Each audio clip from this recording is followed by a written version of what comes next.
10-12 interesting buildings બનાવ્યા, 10-20 વર્ષ કામ કર્યું અને કેવું કામ કર્યું, સુપર ઇન્સ્પાયરિંગ.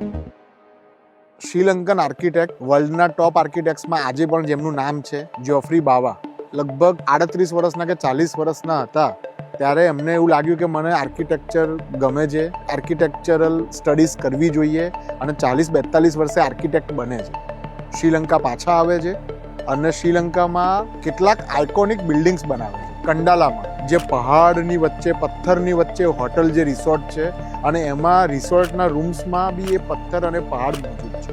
લુનુગંગા એસ્ટેટ એટલી બ્યુટીફુલ જગ્યા છે, એના અલગ અલગ લેવલ્સ છે, એમાં અલગ અલગ glass house number 11, house number 5 એવા શ્રીલંકામાં એમના અલગ અલગ હાઉસીસ છે. ડી સિલ્વા હાઉસ, બેન્ટોટાનો સિનેમન રિસોર્ટ, પાર્લામેન્ટ બિલ્ડિંગ.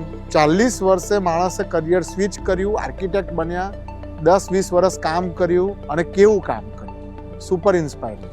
આજે તમારું જે પેશન છે એ તમે કોઈ બી એજમાં પરસ્યુ કરી શકો છો અને એમાં નંબર 1 બની શકો.